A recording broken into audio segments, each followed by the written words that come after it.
Tonight on NewsVision, University of Miami students will now be tested for COVID-19 every 10 to 14 days. Plus, deadly wildfires in the West Coast, raising national concern. Temperatures are starting to increase today. The winds are starting to pick up. That's a bad sign for trying to contain and suppress wildfires. The death toll so far and how officials are planning to control the flames. And later on, it's less than 1 hour till kickoff for Canes football for the first time since December. But students are not allowed at the game. It really sucks that we can't go, because it's a really great way to come together as a community. We will take you live to the intramural fields to show you what students are doing for the pregame. All that and more tonight on the show. NewsVision starts right now.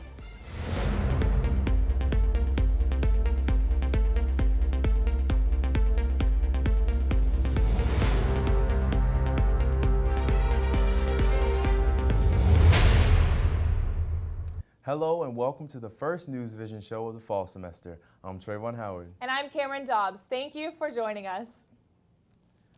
The coronavirus pandemic continues to dominate the news all over the world. As of 3 p.m. today, the U.S. has over 6.3 million cases. Here are the latest local numbers. Miami-Dade is the #1 county in the state of Florida for coronavirus cases, with about 162,000 cases so far. And here on the University of Miami campus, there are a total of 105 active cases. That's according to the university's dashboard. Even with such high numbers of cases, Miami beaches were buzzing with activity this Labor Day weekend. Runners, swimmers, and suntanners made their way to the water in clusters. But with so many people in the same area, City of Miami Mayor Francis Suarez worries Miami could see another spike in cases. So things have stabilized, things are much better, but we have seen, as you mentioned, spikes after long weekends, after spring break. And so that's certainly a concern, something we've been messaging for the last few days coming into the weekend. Take up to 2 weeks for symptoms to develop, so it will take at least 1 more week to find out if there was a spike over the holiday weekend. The university is cracking down on COVID-19 safety protocols. Testing is now mandatory for all students who plan to be on campus, and they have to be tested every other week. An email sent out to the UM community earlier today said that students who will be on campus at any point during the remainder of the semester will be required to take a COVID-19 test every 10 to 14 days. Residential students will be tested on campus, and students living off campus will receive a home test. This includes undergraduate, graduate, and law school students, as well as employees enrolled in person. Despite Florida being one of the current hot COVID spots, the University of Miami started classes about 4 weeks ago. 2/3 of UM undergraduate students chose to return to classes in person, but the campus they came to is very different from the one they remember. Reporter Michelle Ingreas has the story. Classes are back in person at the University of Miami, but not everything looks the same. Miami-Dade has nearly 160,000 COVID cases, or 25% of total coronavirus cases in Florida. However, the University of Miami is determined to keep their doors open for in-person teaching, and UM is taking many steps in order to keep their community safe. Since my job started, we've been in a pandemic. There's been a lot of amazing updates, and I think the university worked super hard over the summer to just kind of get everything together. Before coming on campus, over 9,000 returning students had to submit a negative COVID test. Masks must be worn at all times. Social distancing is also advised, with different signs placed around campus. Formerly crowded spaces like the food court have removed seating and are only offering takeout. And many lecture halls and common spaces have plexiglass barriers set up where social distancing may be difficult. Kayleen Barton, a student in the Frost School of Music, says that she's still getting used to some of these changes. I'm a vocal ensemble, and we have to kind of stand in a box instead of like sitting around the piano or something. So that's been just a new learning curve. The university has also created a COVID-19 dashboard, which shows all the current COVID cases at UM. With these changes, the university is certain that they can stay safe and stay open this semester. I'm also, encouraged by what we've done during the summer months. It does show that if we actually do things right, we can control the pandemic on our campus. has said that students who do not abide by these policies can be suspended or sent home. Being here on campus is a privilege, and it's a choice that we were able to make. Although campus may look a little bit different, the Miami hurricane spirit remains the same. Reporting for UMTV, I'm Michelle Ingres. As part of the campus changes, the Wellness Center has had to get creative to ensure a safe environment for all of its members. And that's especially true when it comes to putting on large workout classes. So far, over 300 students have signed up for classes at the Wellness Center, and that's forced organizers to move all classes outdoors. Participants are asked to spread out on the basketball court and are required to wear a face mask for the duration of the class. While regulations are strict, they help students feel safe as activities at the Wellness Center slowly return to normal. Setting up for classes is easy. Everything is clean. All the equipment is clean. So I feel really safe coming to the Wellness Center to work out.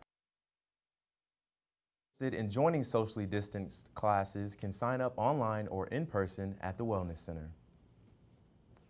A valid cane card will be needed to access buildings starting September 21st. Students, faculty, and staff will be required to swipe an ID card to get into buildings on the Coral Gables and Marine campuses.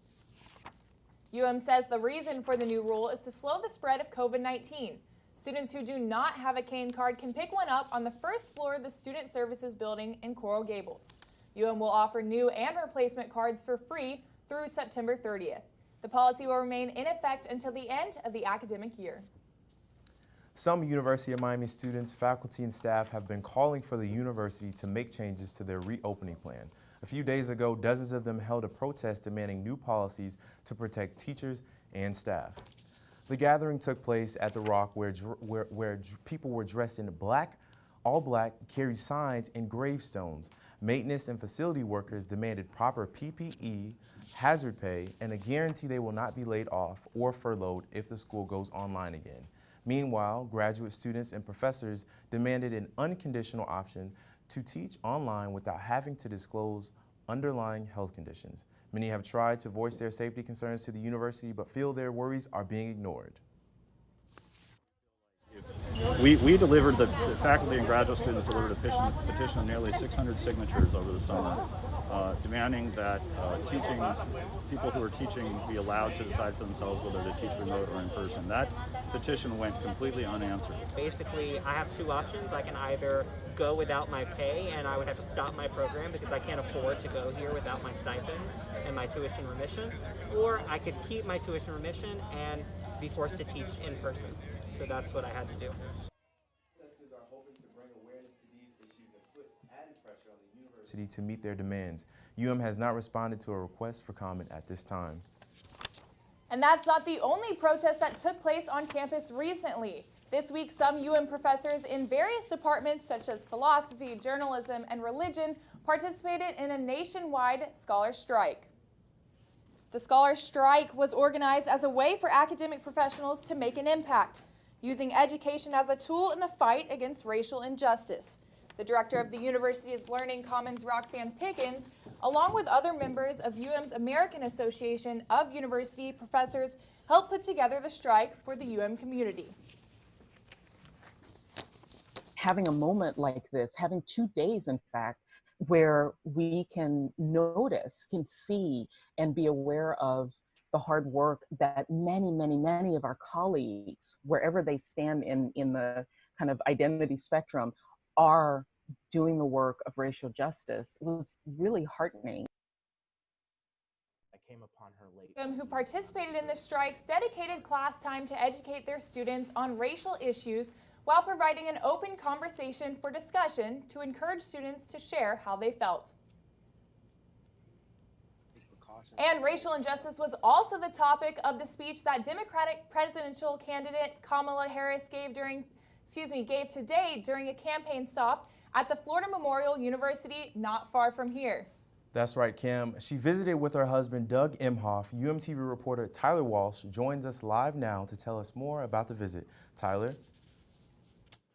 Yeah, Trey. Democratic Vice Presidential candidate Kamala Harris spoke earlier today to South Floridians at Florida Memorial University in Miami Gardens. Harris was joined by U.S. Representative Federica Wilson to discuss the challenges of racial injustice that South Florida's black community faces. Harris's husband, Douglas Emhoff, was also in attendance in South Florida today, speaking in Aventura with Representative Debbie Wasserman Schultz and Miami-Dade Commissioner candidate for Mayor Daniela Levine Cava.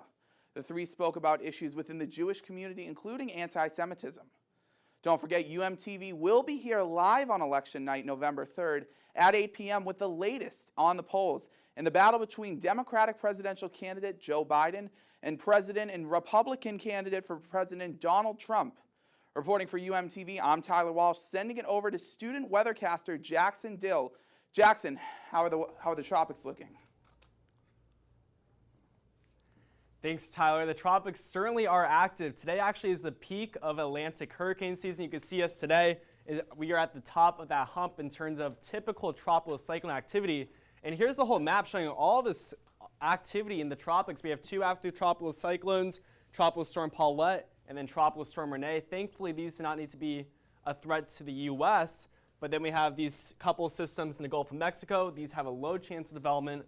But in that red, that's where there's a high chance for tropical cyclone development within the next 5 days. Where's that headed? That's the big question. Now we see these two tropical storms are going to move to the north and west across the central Atlantic, but we'll see these different disturbances coming off of Africa, sneaking more toward the south. I'll have your full forecast coming up for South Florida a little bit, but back to you guys at the desk. Thank you, Jackson. And I know me and Cam are looking forward to your full forecast coming up shortly. Most definitely, but first we will take a look at how Canes fans are getting ready for Hurricane football's first game of the season. Hi everyone, I'm Caroline McDonald reporting live at the Hurricanes pregame party. I'll tell you a little bit about what's going on right after the break. Don't go anywhere.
The Miami Hurricanes are playing their first football game of the season tonight, but because of the pandemic, there will not be any students in the stands. Instead, the university is holding a socially distant countdown to kickoff event at the IM Fields, where our reporter Caroline McDonald is right now and joins us live. Caroline? Thank you. Thanks, guys. Me and Sebastian are here at the Category 5 pregame party. We are so excited that Canes football is back. The Canes play UAB tonight at 8. Now, Category 5 set up an awesome pregame. They were giving out t-shirts, they were giving out spirit bags, even a tailgating snack stand. Now, we are maintaining social distancing. We are wearing our masks. Our most important concern tonight is the students' safety. Not one student is allowed at the game, neither is Sebastian or the band. Our reporter Liam Fabre sat down with students to talk about their reaction to fan attendances at games. Liam? I think I speak for most students when I say we're all excited for the first football game, but unfortunately we'll have to just be excited from home. That's right, students won't be allowed to attend Hard Rock Stadium for the first 2 games, including the one against FSU. So let's go around campus and see what students feel about this controversial rule. I'm mad a little bit, but I'm also happy that we still get to stream it. You could always have small gatherings as long as you're being safe and proactive about it. It really sucks that we can't go, because it's a really great way to come together as a community.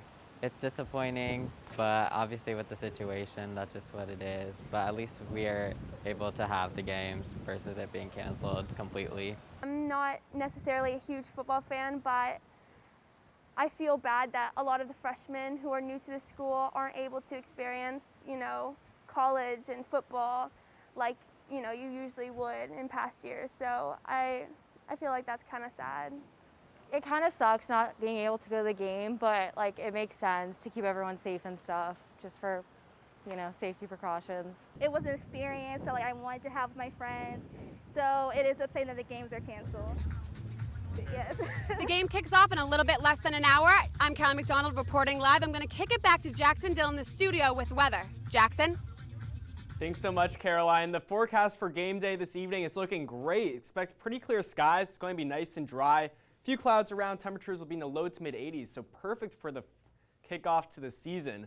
Right now it's 85 degrees. It's toasty with that humidity way up. Again, few clouds around, but it's a nice evening. Across the East Coast, it's definitely a little toastier in the mid 80s, whereas on the West Coast, it's in the mid 70s due to the rain around. You can see a few showers still lingering, but within the past few hours, those showers and thunderstorms across southwestern Florida have definitely been weakening. Zooming in on Miami, you can see we're pretty dry right now. A little shower near Miami International Airport, but skies are clearing and the rain is heading on out. So as we get into tonight in the futurecast, we'll see clear skies, maybe a stray shower storm around, but it should be dry for most locations. Now, as we get into Friday, we're going to see those showers and storms return, so watch out. Here and miss thunderstorms will be possible all across South Florida during the day, Friday, especially in the afternoon, evening hours. And then Saturday, we're going to be looking at the same picture with those showers and storms sprinkled all across the radar map. So here's your storm chances for the next few days. 50-60% chance Friday, Saturday, and Sunday, and then we'll dry out with those chances dropping back down to 20% chance for your Monday and Tuesday. So if you're planning on heading to the beach for your Saturday, Miami Beach, watch out for those passing showers and thunderstorms rolling on shore. 87 degrees will be the high temperature. Water is actually going to be warmer, right around 90 right now, so it's quite toasty. Just watch out for that lightning if you do decide to go to the beach. Tonight, 79 degrees is a low. Watch out for a stray possible shower storm late, but most locations should be dry. Then as we get into your tomorrow, 87 degrees is your high. Watch out for a few storms in the afternoon, so make sure you pack your umbrella because you may run into some rain. For your 7-day forecast, through Sunday, we'll still see those storms around. And then next week is looking a lot nicer with that sunshine finally returning with high temperatures in the upper 80s. Now, the top story across the U.S. is the wildfires in California. This is actually a loop of the visible satellite imagery, and that's not smoke you see near the west coast of California.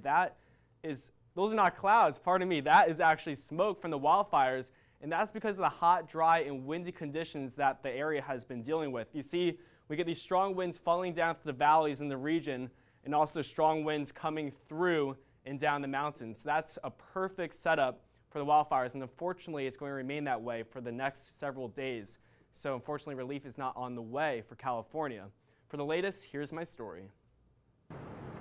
Dozens of wildfires raging across Washington, Oregon, Are we gonna be okay? We're going to be great.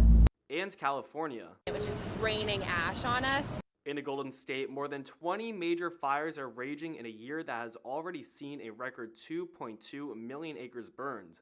Authorities warning it could get worse. Record high temperatures, low humidity, dynamic wind conditions, and the drought of all combined to make this one of the most challenging, perhaps the most challenging wildfire season California's ever seen. In Oregon, some fires are so dangerous, firefighters are being forced to retreat. Thousands of residents have evacuated to escape the flames. The temperatures are starting to increase today. The winds are starting to pick up. That's a bad sign for trying to contain and suppress wildfires. And in Washington, more acres were burned Monday than were charred in the past 12 fire seasons. The National Weather Service says critical fire weather conditions there will continue through Thursday. This is an unprecedented and heartbreaking event. Red flag warnings are still in place across 5 states, covering more than 30 million people. Strong winds and dry conditions could ignite new blazes and continue to fuel the fires already raging. And weather conditions should improve for Washington and Oregon, but will likely remain hot, dry, and smoky for California, so the wildfires will unfortunately continue. I'm Jackson Dill, back to you guys at the desk. Oh, that's so sad to see what's happening on the West Coast. I hope it gets better. But thank you, Jackson, for the forecast. The University of Miami opened its new $153 million residential dorms in August. Since then, the Lakeside Village is already receiving complaints out of fear the building may go up in flames. The Miami Hurricane reports that a lawsuit filed by a former Coral Gables chief mechanical officer, Ricardo Arnau, alleges that he was fired after refusing to pass the inspection of the new dorms at the University of Miami. The lawsuit says that UM and its contractor ignored several fire hazards while building, involving the dorm's ducts and dryer units. This week, residents of the village reported several fire alarms and loud noises coming from the dryers. However, UM officials have yet to comment on the situation. And that is not the only issue involving the Lakeside Village. Some of the final construction projects there have been delayed because of the COVID-19 pandemic. Our reporter Maya Broadwater joins us in the studio now to tell us more. Maya, what else is going on with the Lakeside Village? That's right, guys. Lakeside Village finally opened in the fall after 4 years of construction. But some residents are concerned that many of the promised amenities are still closed. After 4 years, the main construction of Lakeside Village is finally done, and around 1,100 students moved into the building this fall. The village was supposed to feature an entrepreneurship center, an outdoor adventures facility, a Smoothie King, a 24-hour breakfast cafe, a hair salon, and a UPS store. But most of those amenities are either closed or not completed. When I came to campus, I was under the impression that everything that was supposed to be available to us was open. Unfortunately, it's not, and I'm very upset about it. I was really excited for the 24-hour breakfast place and the Smoothie King. Unfortunately, they have closed signs on them, and I had no idea. Construction and facility executives say the reason for the holdback is because of the global pandemic. When the university went into its COVID planning, that gave us an opportunity to kind of pause and understand what was going on. And although construction was considered an essential activity, we found a unique situation that occurred. There were some minor effects on labor and availability of labor, including some enhanced cleaning procedures. Certain manufacturing of goods, including items that were coming from overseas, really affected us to the point where we were completing construction, but not having materials like furniture arrive. What we ended up experiencing in some scenarios was a trickle-down effect from the manufacturing. And while most Lakeside residents say they understand that most amenities are closed because of COVID, many are upset because they have paid a lot of money to live here. The rent is on average about $1,500 per month per student, compared to $700 per month for the freshman dorms. So I feel like the retail shops, since they're all closed, that it should be accounted for in the cost for all the undergraduate students who are paying to live here, because we kind of expected all of this to be open, and that's why a lot of us chose to live here. So I think that the cost should be accounted for. The retail shops are set to open in the spring semester. For UMTV, I'm Maya Broadwater. Although COVID-19 may have delayed the store openings, residents should be able to enjoy the new amenities in coming semesters. Reporting for UMTV, I'm Maya Broadwater. Back to you guys at the desk. Thanks, Maya. Sports are officially back here in Coral Gables, with football becoming the first sport to take the field since the university shut down in March. That's right, when NewsVision returns. Our sports reporter Maxwell Trink will be breaking down this upcoming season. Don't go away, we'll be right back.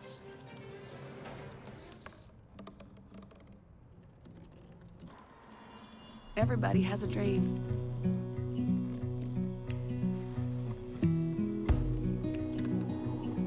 Mine was to see the ocean. And with a little help, I made it.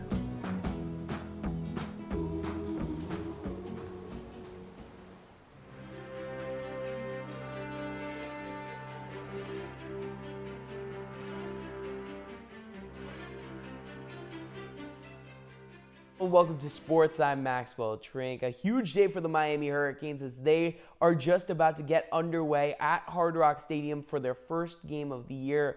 But just before today's game, earlier today, the Miami Herald reporting that several UAB players have tested positive for coronavirus and have been left at University of Alabama, Birmingham's campus. So there was no positive players that are currently at the University of Miami's game tonight. The game is scheduled to still be on, but those players did test positive. There is an unspecified amount, and none of them were listed as starters for today. The Miami Hurricanes looking to make some changes from last year's disappointing season. There's a new quarterback under center in De'Ara King, the Houston transfer who finished in top 5 for Heisman voting last year, and also a new offensive coordinator who was bringing in a new offensive system. That new offensive coordinator, Rhett Lashley.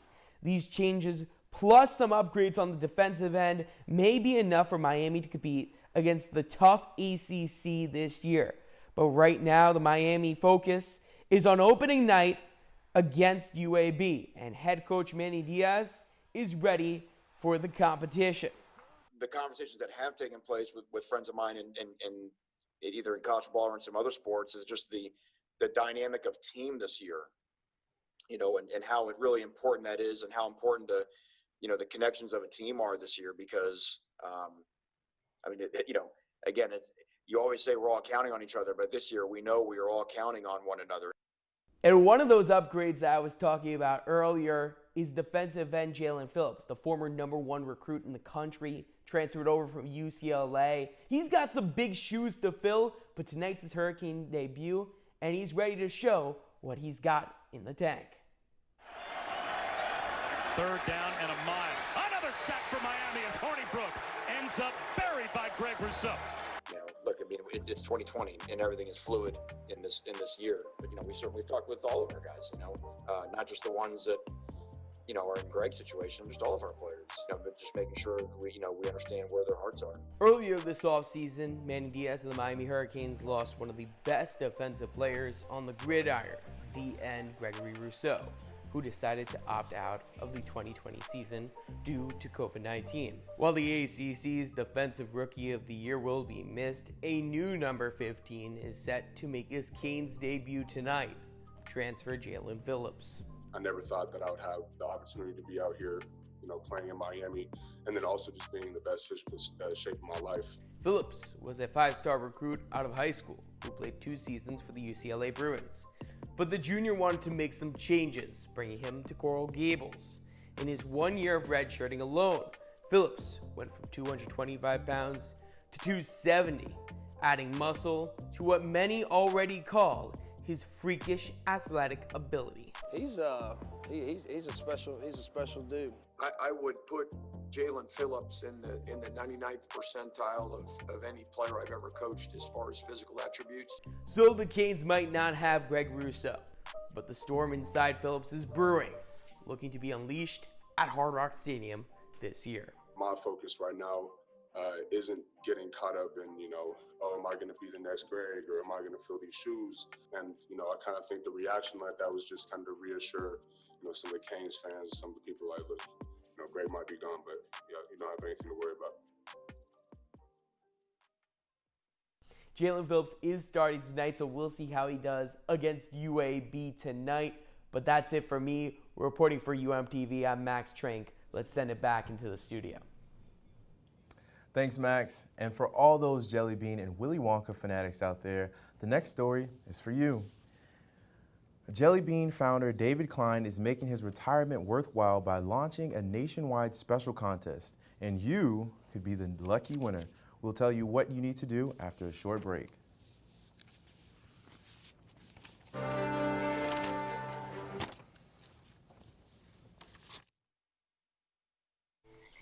When you're out there, there's no telling what you'll find. I see it! Oh, look at you. There are some moments only the forest can inspire. Find yours at discovertheforest.org.